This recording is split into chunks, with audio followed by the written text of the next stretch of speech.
Welcome to the Culture of Splife podcast. We're on TikTok. I'm bringing on our friends.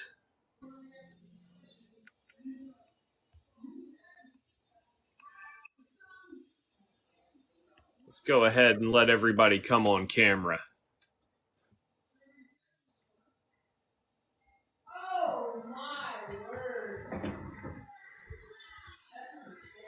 All right. We have Josh on. How's it going, Josh? Great, man. How are you? I am fantastic. Check out that shirt. I'm not sleeping. I'm resting my eyes. That is fantastic. Resting with my eyes. Oh, I'm sorry. Oh, no, I'm just resting my eyes because that's what I always say. I'm not sleeping. I'm just resting my eyes. Right. Yeah. Exactly. Definitely. Let's see if we can get Rod on here. All right. We had some folks coming up in and out of here, so it's a little tough to see. Tonight I'm sporting my Liverpool as I'm saddened by the end of the EPL. The Premier League is over, as is the NFL, which has been for quite some time, and soon to be the NBA, right? Yes, definitely. Now, I did see that Manchester United and Man City are playing Saturday. Yeah, that's a cup. That's the FA Cup that they win. That's basically like the Super Bowl in England, so to speak. You know, like Oh, okay. you've got the EPL, which is the league itself, but the FA Cup actually is all of English soccer. And I say it's the FA Cup, whatever it's called this year. It's always sponsored by. It's kind of like NASCAR. You know, back in our day, it was Winston Cup. Today, it's like, you know, who knows, right? Gotcha. What we got, but yeah, that's what's happening there. So it's the highest cup in England. Liverpool actually won it last year. But yeah, I'm hoping United wins. I don't want City to win. I would think City'd be favored. They've had a pretty good year, right? Yeah, I definitely think City's the favorite to win, but I'm hoping it comes down to penalties and we get something good. That's what happened in Liverpool last year. Liverpool was favored to win, but it still came down to penalties, and you have those Scots moments, right? Whenever it comes down to that. I don't know if y'all seen that video, the Scott Sterling video. No. Mm-hmm. If there is a reason for our listeners to pause our podcast and go to Google and find something, it's Scott Sterling. That is worth it.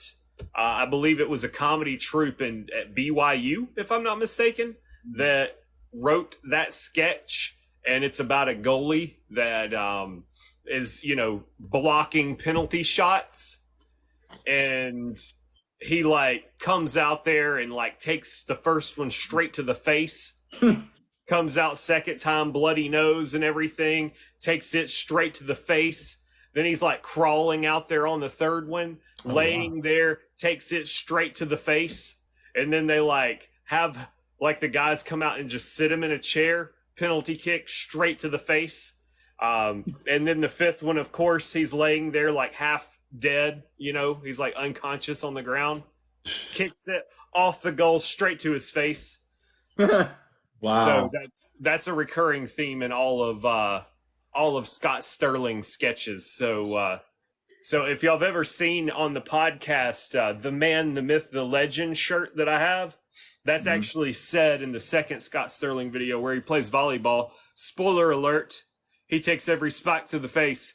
And Hashtag straight to the face. They call him the man, the myth, the legend in that. So if y'all never witnessed Scott Sterling, y'all got to look him up after the pod. Y'all can't pause and look him up, but anybody that's listening tomorrow or later, pause and look up Scott Sterling. I'll be sure to.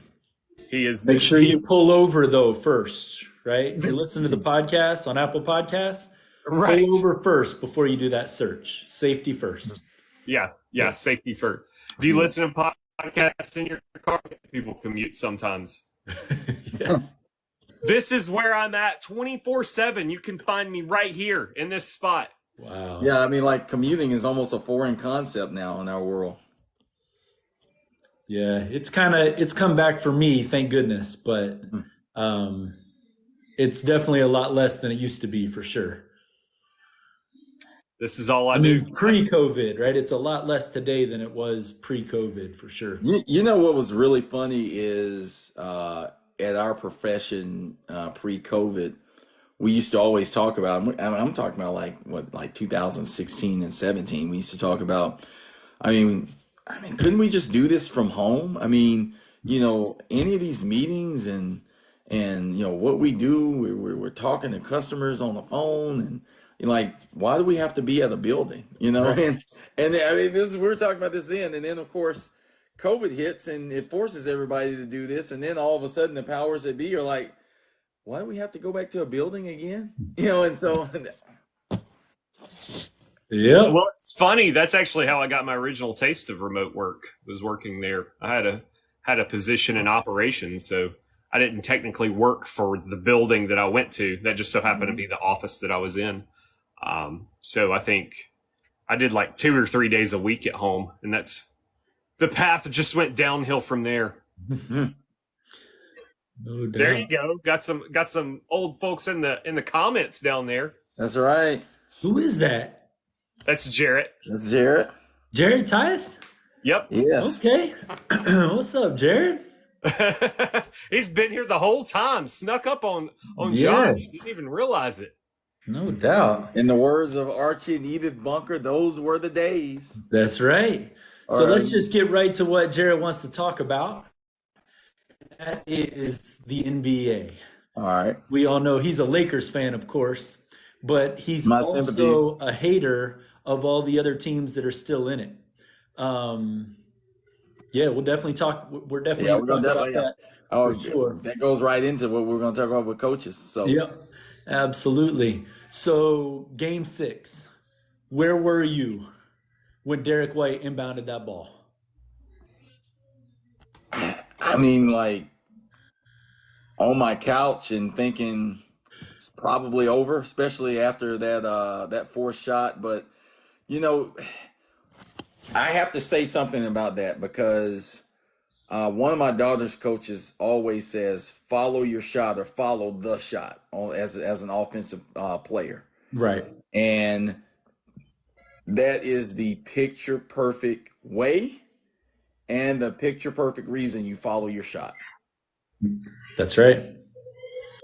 And That's he like exactly right. just literally came out of nowhere, perfect timing. And it's just like I thought that had just sunk the heat, but needless to say, that's probably at least one of the top 3 greatest finishes to a game of that magnitude. Right. Hashtag And I rigged. mean, the Celtics just tried to give it away. I think the last 3 minutes of the game, they were up by 10 points. And they just continued to just throw up 3-point shots when they had made like 15% in their last like 5 quarters of basketball. So you're winning and you're not continuing to play what got you there. And then for Horford to foul on that shot by Jimmy Butler. Oh my.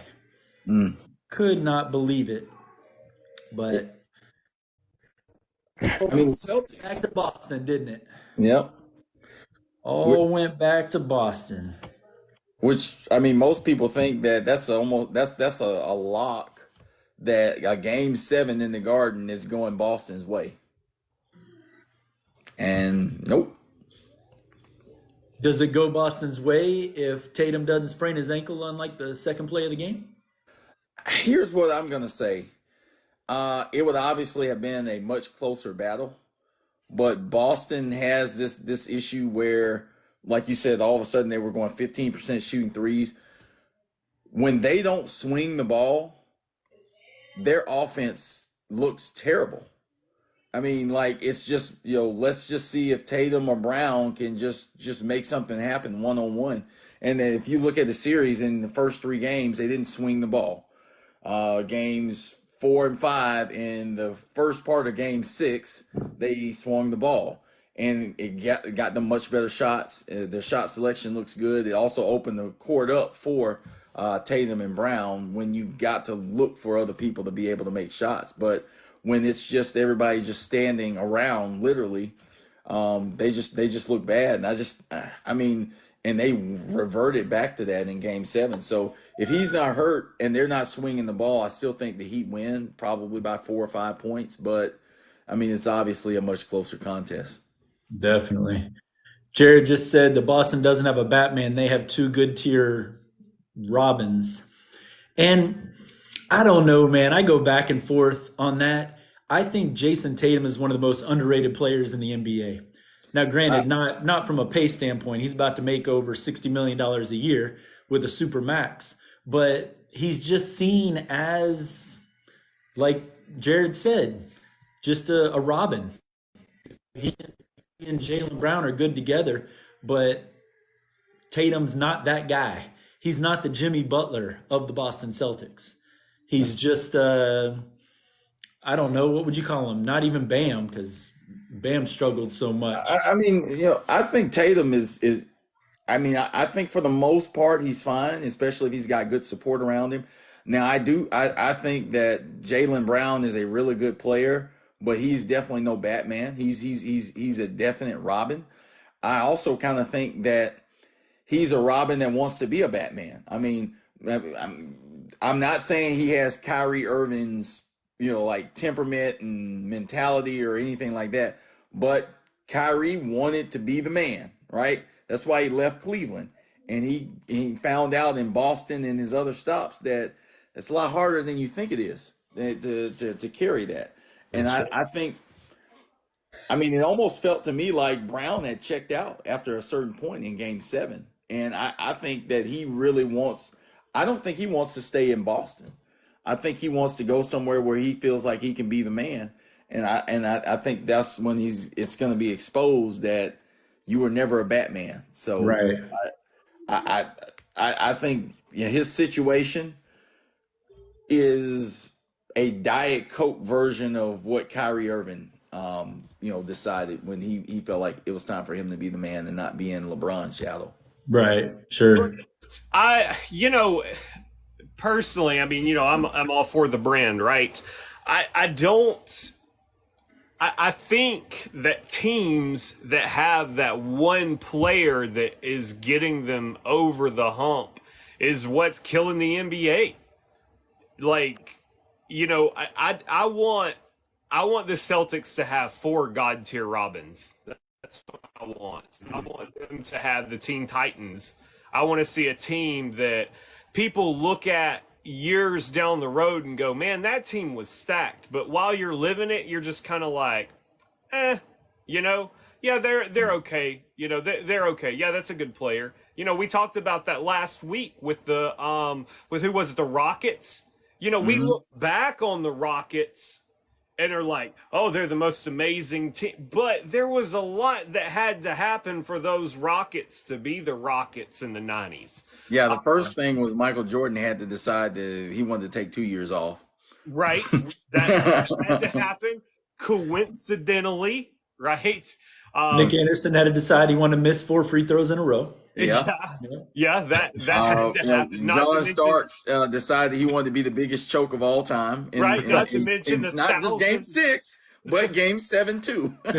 Thousands of 3-pointers that was missed, but still, like that's what people want to see. They want that underdog story, that team of, oh yeah, well let's see LeBron go against this. Let's see these big names go against this. Oh, Jimmy who? Buckets? What? No. That's what they're looking for from a viewer standpoint, And honestly, it makes for good conversation for us to talk about. Like, nobody wants us to come on here and talk about LeBron James for an hour and a half, right? Yeah. Like, we're sick of that. Let's talk about something different, It's just like any other sport, right? Nobody wants to hear about Tom Brady, Derek Jeter, none of that junk. let's talk about somebody fun. Let's talk about the underdog stories. So No doubt. Jared mentioned the only good Duke player has been Grant Hill when he was healthy for 10 minutes. And Mm. Jared, as a Magic fan, that's still a little too soon, man. It's a little too soon. Mm. We signed that guy to a max deal on crutches, and I think he played in 80 games in 6 years Yep. before he got healthy and went to Phoenix for $2 million a year. Well, I So, guess you can see yeah, what too soon. Bankero decides to do. What's kind of interesting here is that kind of brings us to what we talked about pregame with the Wemby trade situations, doesn't it? It really does. And then we got to get into Uncle Joe's trivia for Hmm. sure. I keep forgetting about that segment of let the show. let's do the trivia. Then we'll get into Then we'll get into the Wimby. Wimby trade. Okay, perfect. So I got two for y'all tonight. The first one is name the top 5 NFL players that have the most receiving yards in the last decade. This should be good. 10 years. 10 Hmm. years. In the last Top 10 5. years. Top 5. And the second one is name the top 3 scorers in NBA history that came off the bench. This should be a good one. So your 6-man type guys. Yes. We've got a We should lot of get some people good in here answers right to now. that. I'd love to get some interaction here That's right. because I was quite surprised. I knew a couple of them. Was quite surprised by a couple of them as well. Yeah, I can't wait to see the feedback coming on comments. So listeners, go ahead, put it in there. Might be something in it for you if you get them all right. That's right. So No doubt. So yeah, the Wimby trade. I posted this on our Facebook page on Saturday and had a few comments, and I was quite surprised by them. What I posted was, should the San Antonio Spurs trade the rights to the number 1 pick in the draft to the Oklahoma City Thunder for their draft picks this year, a couple of draft picks next year, and I think a draft pick in 25. yeah, and Chet Holmgren, I think was the other player with it. Yeah, Chet Holmgren as well. That's right. Yeah, the number 2 pick last year, right? Mm-hmm. And in my eyes, and I want to hear what y'all think, but if I'm the San Antonio Spurs, that is a no-brainer for me. That is a no-brainer. I'm trading the 7'4", 17-year-old. We'll see how this ages, but he could be the next Greg Oden. We don't know, where you could get 5 guys. I mean, let's face it, Wemby's not going to make the Spurs. I mean, Wemby is not Tim Duncan being drafted out of Wake Forest when they still had the Admiral. Yeah, Right? and They just and happen to have Avery the worst Johnson record in the yeah. NBA and got Tim Duncan because Robinson was hurt that year, I believe. Mm-hmm. It's not that situation. I mean, No, you've got no, it isn't. guys. I saw them live against the Celtics at the TD Garden, lose by 40. And I probably, if I had to, I may be able to name 5 players on the San Antonio Spurs. Mm-hmm. So it's not. Hey, tell them about the scenario, the last scenario. Yeah. So With the Magic. ESPN came out with this great one. So this was all fun and games when it wasn't about my team.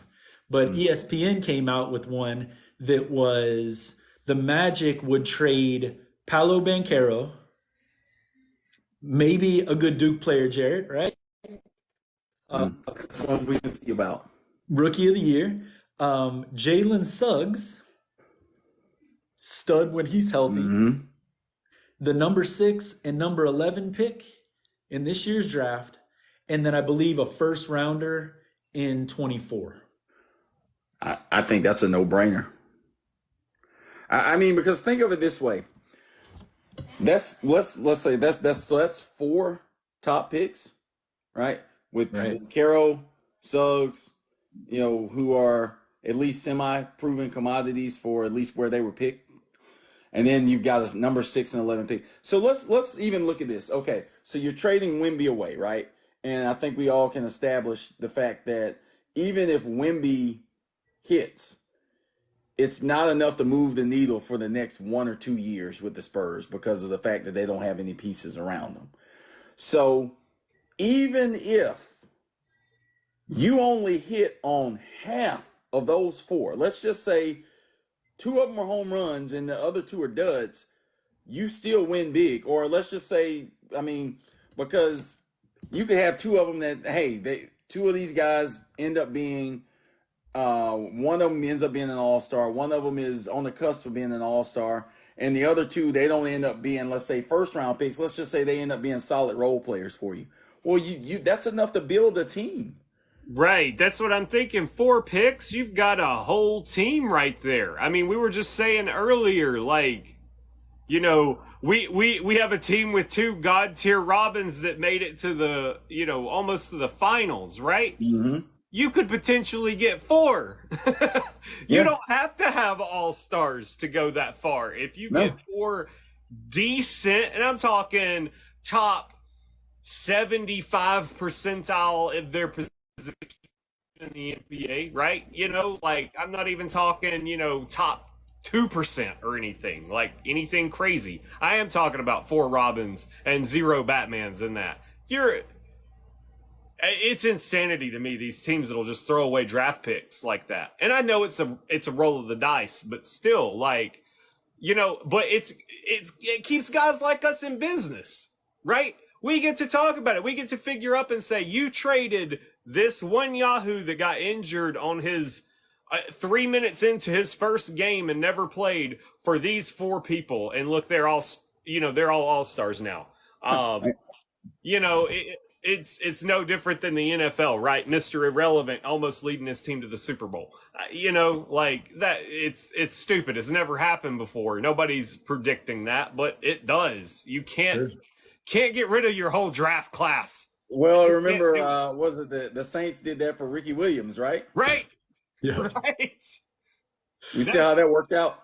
That's been one of the biggest memes that in the NFL that has probably lasted for as long as it did. Was the Ricky Williams thing. Although the Reggie Bush also, which I hate to pick on running backs, but the Reggie Bush trade up, I believe that was another big one. But there were several trades involved in his career because he didn't stick anywhere for very long at all. So RG3 was a big one too. Yeah.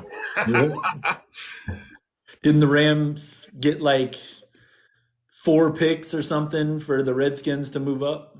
Yeah. Right. The Rams got a Super Bowl in the future for the exactly. Redskins to move up.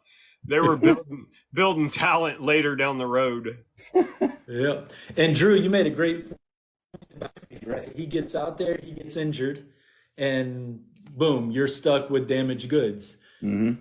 Kind of reminds me of what happened to Chet Holmgren, right? Yep. He got hurt in the summer league. He didn't even make it to the preseason. Yep.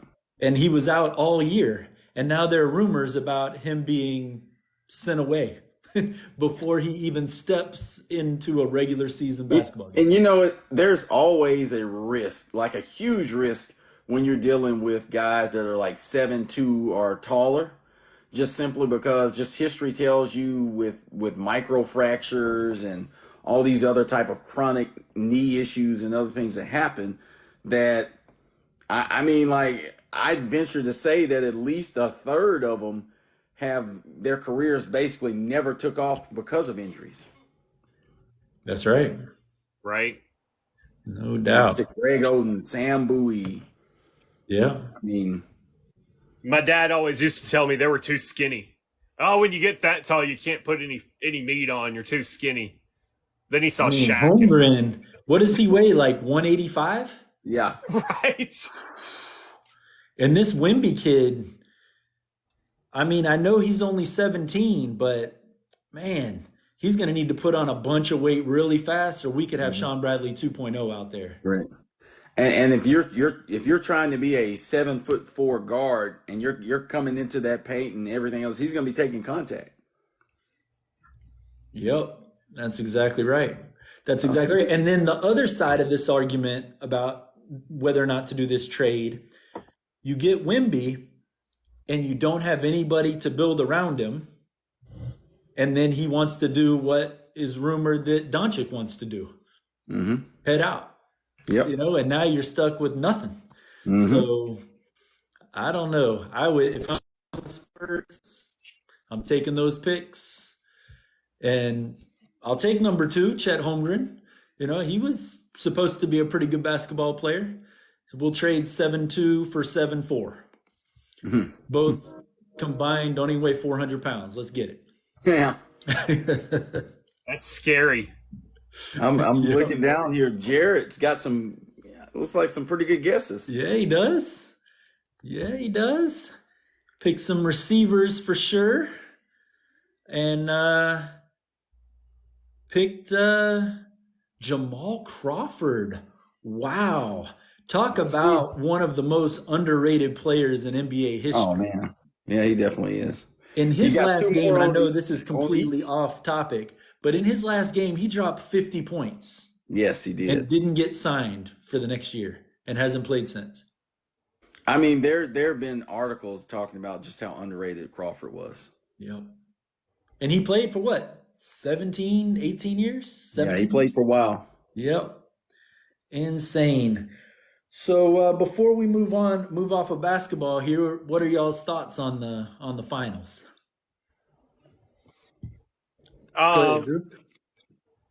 That it's not going to be must-see TV, and you might as well just place your bets on Denver. I mean, I don't know about covering the spread. I don't know how big of a favorite they're going to be in every game. I don't even think it's going to take 6. I don't think Miami's getting lucky at all. I think this is just going to be a cleanup. Like, we're going to sweep them. We're going to win 8 games in a row. 8? Yeah, because they won the last 4 in a row. So sweeping the Lake Show. Yeah. That's right. How could I forget?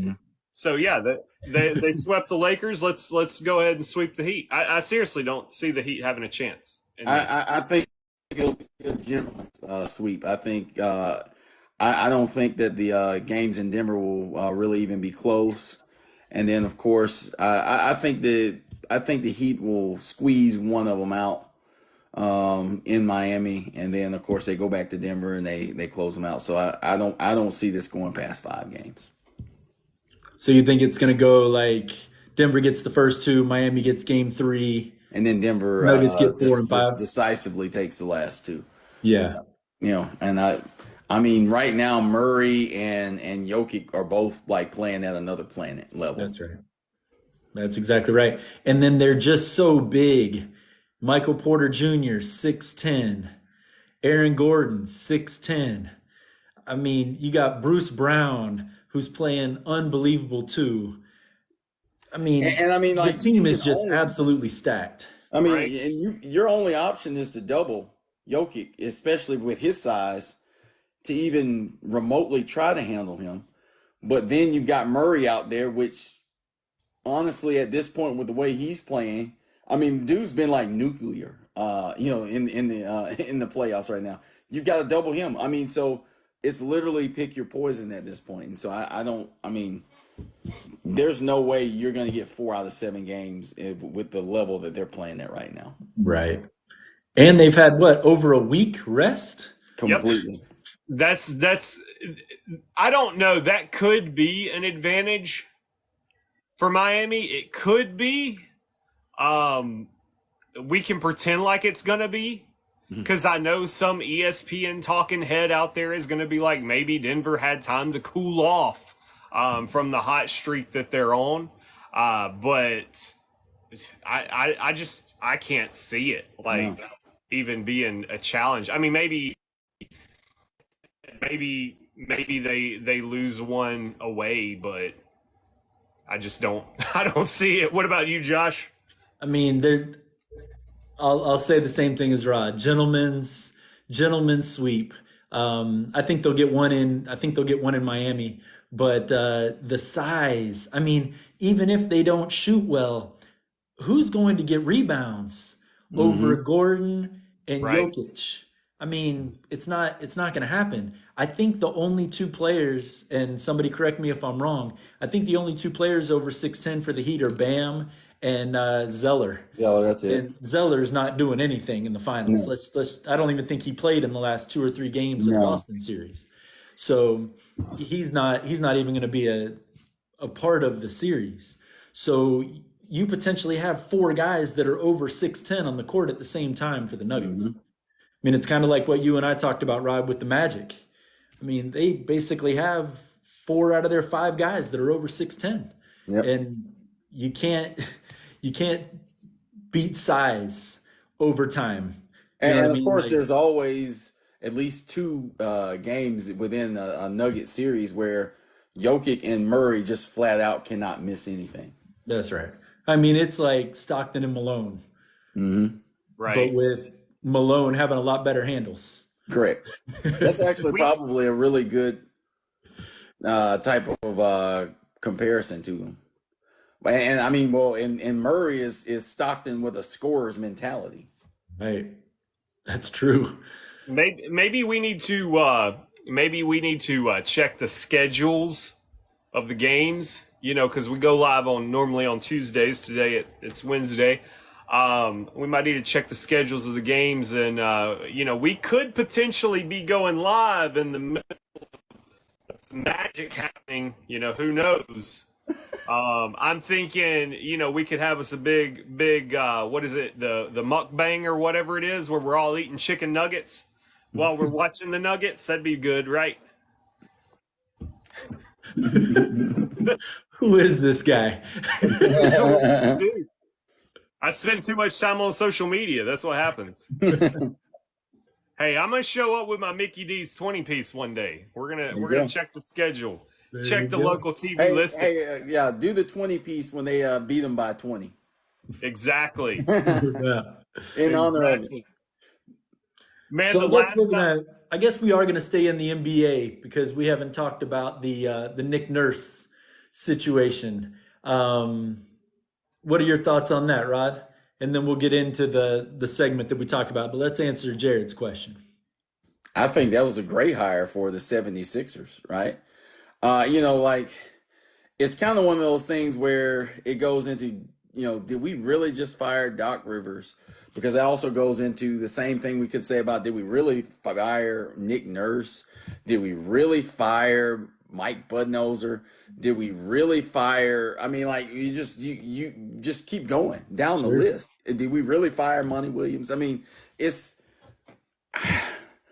I mean, and then we even talked about it a little bit pregame. I mean, a lot of these situations where these coaches are getting fired is not even necessarily on the coaches. I mean, when you've got key players that are being hurt, when you've got general managers that make horrible decisions, I mean, you can't just place all of that at the foot of a coach that's actually proven to be a good coach because they're consistent, right?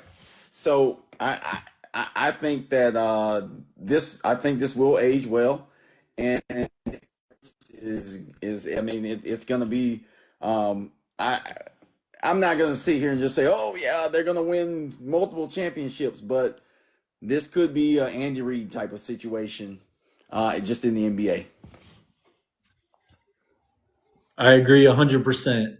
I mean, look what he did in Toronto with Kawhi Leonard. We don't quite know if Kawhi Leonard is a Batman. Maybe he was a Batman in Toronto, but he hasn't been a Batman with the Clippers, obviously. And then Lowry. I mean, those were basically the two guys. You had Van Fleet, who was just kind of getting his sea legs. Hmm. You had Siakam, who was probably a rookie. They weren't a great team. And to see what he did with that team, his first year coaching Yes. in the NBA, and then you get rid of Kawhi, you get rid of Lowry, and now all of a sudden you're a 45% winner. And now you're out with the bathwater. I mean, that's GMs making decisions, causing coaches to have to move their families to go start over when they were the best person for that particular Correct. job. a year, 2, 3 before. It's unbelievable. Well, that's the only thing that's scary about the hire, right? Like you fire a guy that leads you to the playoffs. What's the expectations for the next guy coming in? Yeah. Right?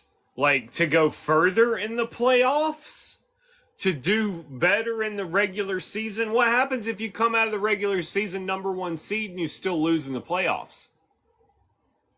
I mean, congratulations, you won more games. I don't know, could be a financial thing.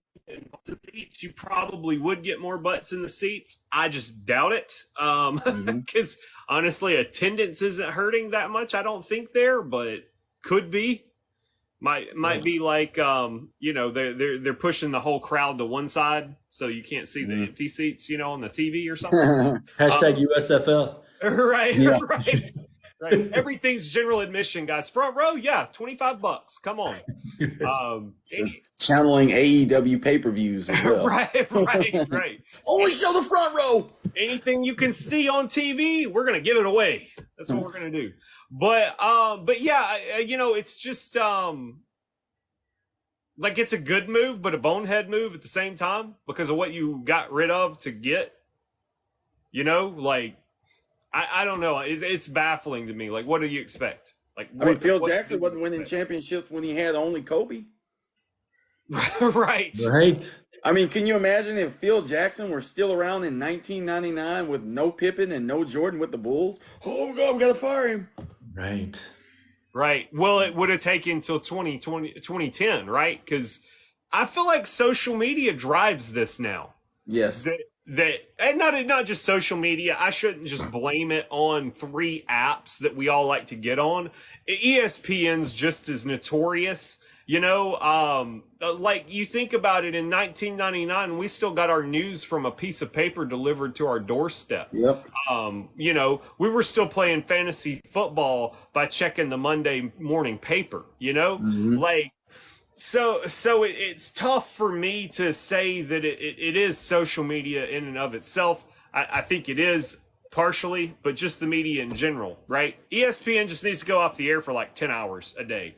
We're talking too much on it, and we're getting these guys fired. I do think guys like us do invent things to talk about, to get clicks, to get people to watch. And that's the story. So as far as the hire's concerned, yeah, it's a good replacement, but you had a good coach there anyway. Yeah, I like the social media assertion there because social media has created a hyper reactionary society, and so everything has to flow in that reactionary manner. Well, and it a lot of it has to do with the fact that I was telling some friends the other day, there's really 2 things you learn in college, and that's that your own life is your fault, or your own life is everybody's fault around you, right? And you pick one of those, and that determines the rest of your life. And you literally learn that between the ages of 18 and 24. And I'm not just saying that it lives by itself, right? Because you get on social media and you literally have no control over the NBA.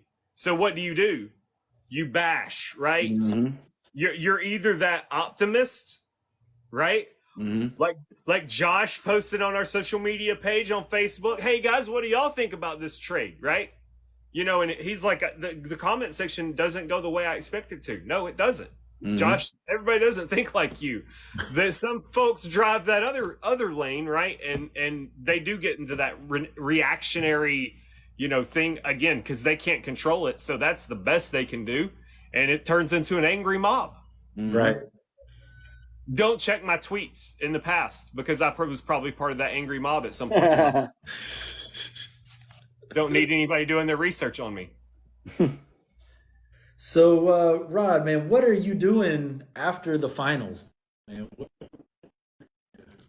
Well, it's a very exciting time for the 3 women in my household because then it's like the sports calendar really just kind of slows down and.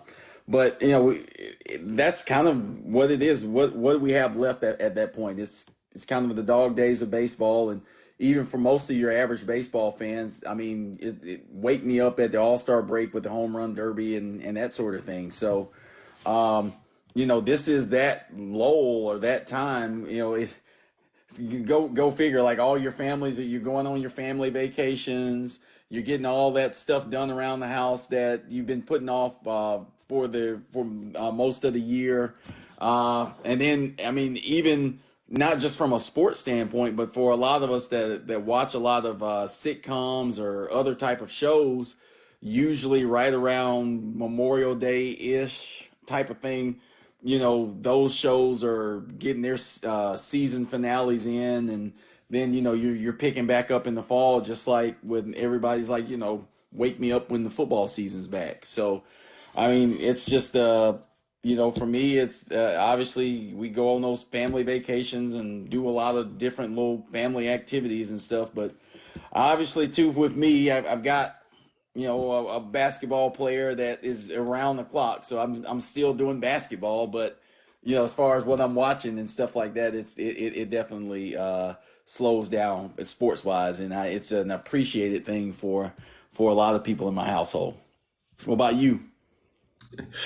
No doubt. My wife said today, so after this Nuggets Heat series, does that mean basketball's over?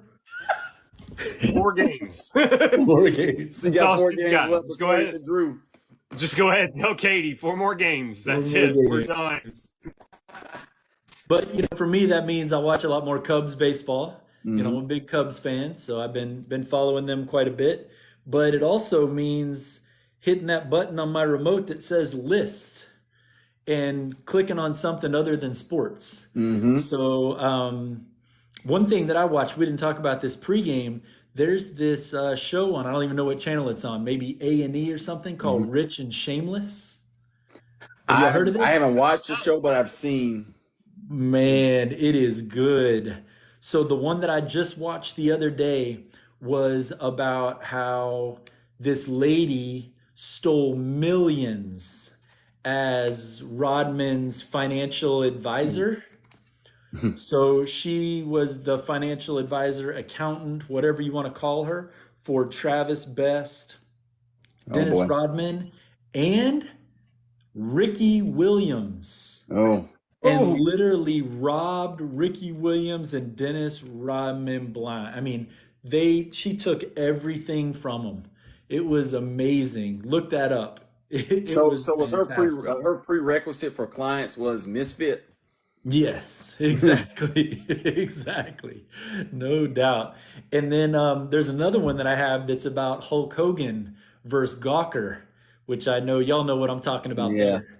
So it's really interesting. But I got into Ted Lasso last year when my son was playing soccer at Donovan Valley, as y'all know, Mm-hmm. 30 to 40 minutes from my house. So I wasn't going to drop him off and drive all the way back and then drive back again.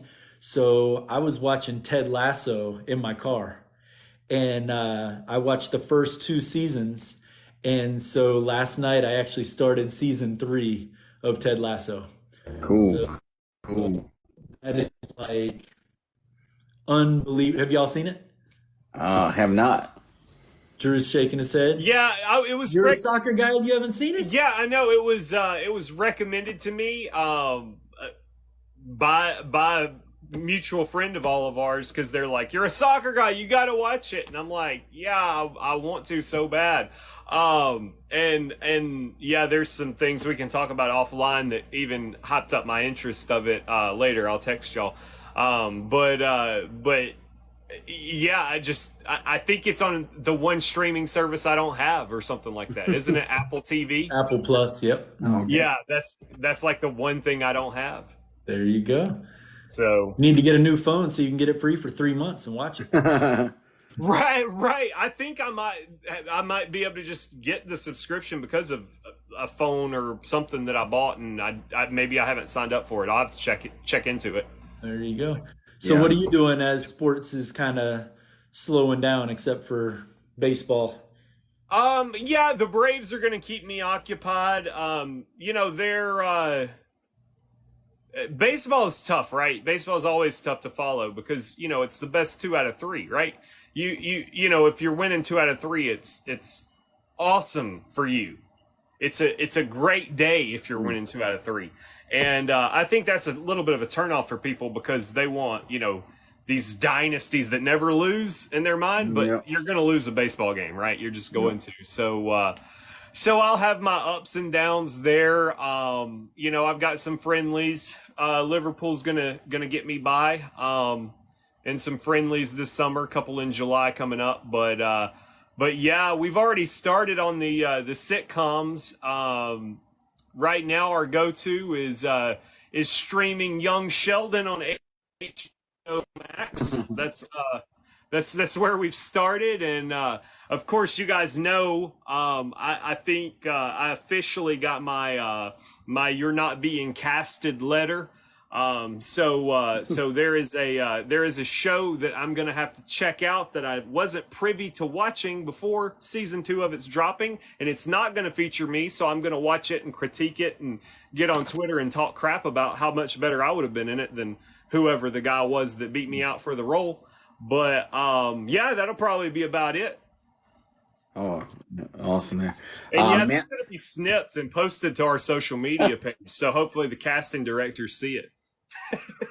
I saw your Hey, TikTok of that story that you told about the guy in Birmingham, and then you followed him to Nashville. Yeah, that's what actually got me the casting call for it. Was that the casting director saw the TikTok and she was like, "Oh my God, reach out." If you look through the comments, you can see where she commented in there. But yeah, that's what happened, and I was down to one of two. It was me and another person, I found out, and I guess they just wanted to make sure the guy showed up and actually filmed before they told me no. So it was heartbreaking, a little sad, but cool experience nonetheless to say, hey, I almost got cast for that TV show. So Right. when we get famous here, you can bring her back on as a guest. I will. That's I right. will. But hey, yeah, you remember that? That was good times, wasn't it? Well, no. So she actually was the first cut. She sent me and the other guy through, so I can't blame it on her. Yeah. There's some unknown network True. executive that is mad at me for something. So I'll find him. I will. Yeah. And I was telling you guys, I get into the last season of Manifest that'll be coming out on Friday. So me and my wife love to watch that suspense and mystery there. So There you go. All right, y'all. You ready for little Uncle Joe trivia answers? let's tell them. Let's see how close Jared got. Yeah, let's scroll back up to Jarrett, see how close he got on those answers. I believe Jared said DeAndre Hopkins, Mm-hmm. Mike Evans, Mm-hmm. and Antonio Brown. That is correct. Yes, that was his guesses on the wide receiver list. And Mr. Tyus, all three of those would be correct. What?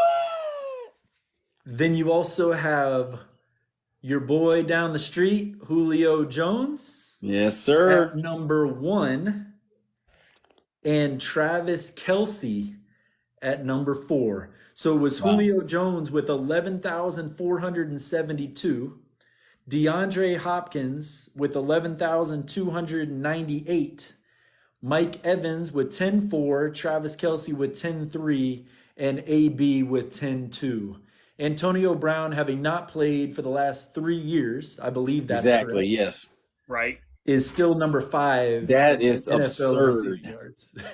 But that's what I'm saying. Like all you got to be is the go-to target, like for somebody, and you're gonna win out. It's like Kelsey being on that list. That is shocking to me. I would like to see on that list of people who has the most yards per catch. Like who actually has the least amount of targets on there, because in my mind, Kelsey has to have the least amount of targets, which means he's having an absurd amount of yards per catch. But maybe I'm wrong.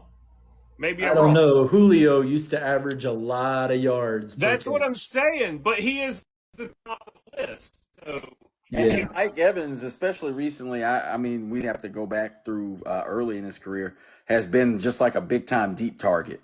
Right. Yep. That's right. That's exactly right. Yeah, and it's amazing that he was able to get up there with his quarterback being a guy that was basically blind. Mm. You Yeah. know, Jameis Winston. Yes. They basically said that he was legally blind while he was in Tampa. Yep. Imagine if he had had Brady his whole career. Huh. Yeah. Would have been insane. All right, so the second question was name the top 3 bench scorers in NBA history. Jared. And Mr. Tyus was correct again with Jamal Crawford. And he was sandwiched between Lou Williams Yep. at number 1 with 11,375 points and Steph Curry's dad, Mr. Del Dale Curry, Curry. is number 3 in NBA history coming off And the I think bench. that might be a little bit of a surprise for most people. That it is shocking to me. I mean, and I even knew it was coming, and it's still weird to hear you say it come out of your mouth, you know?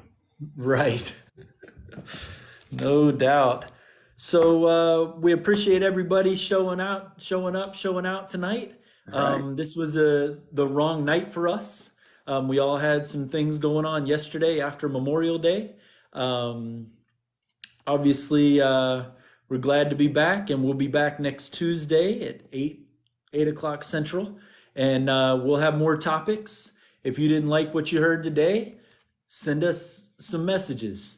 Let us know Absolutely. what you want to hear, because as you can tell, we're going to be kind of flapping for a little bit. You know, we're really going to have to tune in to the talking heads to make sure that we know everything that's going on with live sports. But I'm sure Aaron Rodgers will keep us busy. You know, the Wimby situation. We all got these some different things that ayahuasca keep to us do.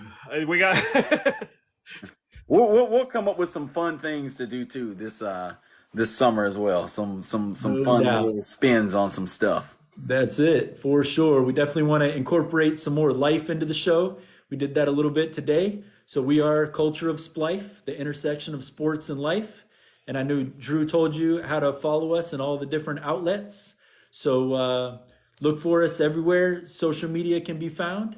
And if you want to listen on demand, all of our podcasts are available at Apple Podcast and Spotify. So until next Tuesday, y'all have a good week.